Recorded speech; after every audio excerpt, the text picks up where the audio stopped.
Halo Ninja, konnichiwa. Kembali lagi bersama saya, Mufti dari Proget Indonesia. Di video sebelumnya, kita sudah membahas tentang percabangan. Di video kali ini, kita akan membahas lebih lanjut lagi tentang JavaScript, khususnya mengenai perulangan. Pembahasan kali ini kita akan bagi menjadi 3 bagian.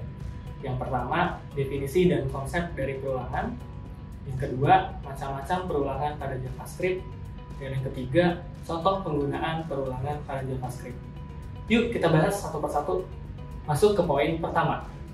Perulangan merupakan suatu metode dalam pemrograman untuk mengeksekusi suatu perintah yang sama secara terus-menerus hingga kondisi tertentu terpenuhi.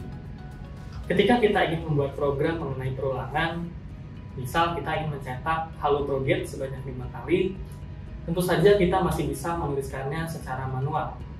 Lalu bagaimana jika kita diminta untuk mencetaknya sebanyak 100 kali, 500 kali, atau 1000 kali?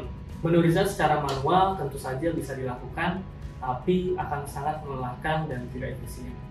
Maka dari itu, dengan menggunakan perulangan, kita tidak perlu menuliskan kode sebanyak yang kita butuhkan, namun cukup beberapa baris kode saja.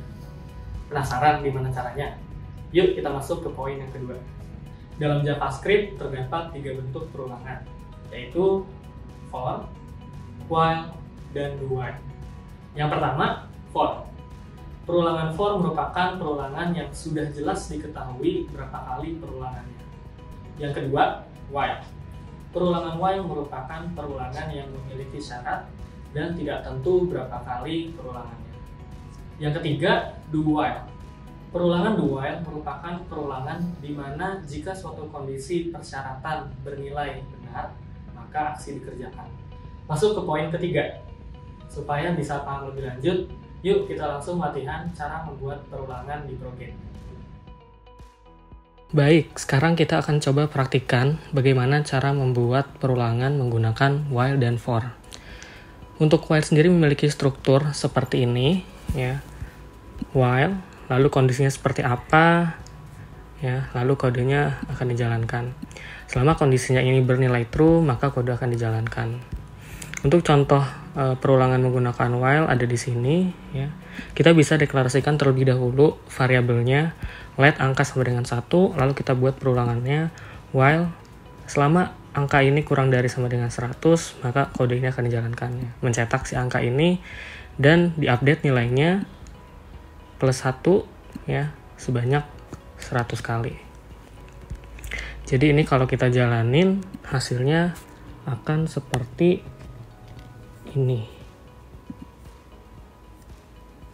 Nah, ini jalan ya. 1 sampai 100 diulang.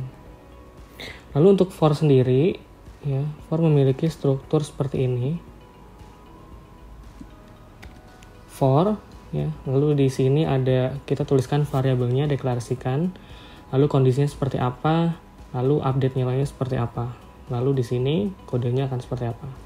Di sini contohnya kita akan melakukan perulangan sebanyak 50 kali, ya. Kita deklarasi dulu variabelnya di sini let number sama dengan 1, lalu kondisinya adalah number kurang dari sama dengan 50, lalu update nilainya adalah number plus plus atau number ditambah 1, ya. Nah, lalu di sini kita tinggal cetak aja console log number. Maka hasil cetakannya ketika kita eksekusi, ya. Nah, dia akan melakukan perulangan dari 1 sampai 50, ya. Nih. Nah, ini ya, dari 1 sampai 50. Pada dasarnya hasilnya akan sama, ya. Hanya caranya saja yang berbeda dan juga deklarasikan penggunaannya itu berbeda.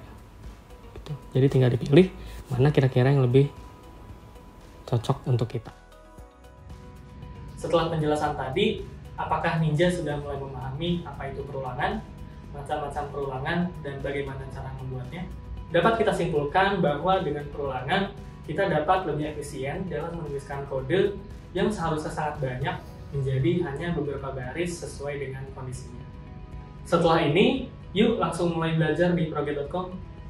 Jangan khawatir untuk teman-teman yang belum punya pengalaman coding sama sekali, bisa banget belajar di Proget mulai dari nol. Sampai jumpa Kita akan bertemu lagi di video selanjutnya, di mana kita akan membahas mengenai array pada JavaScript. Sayonara!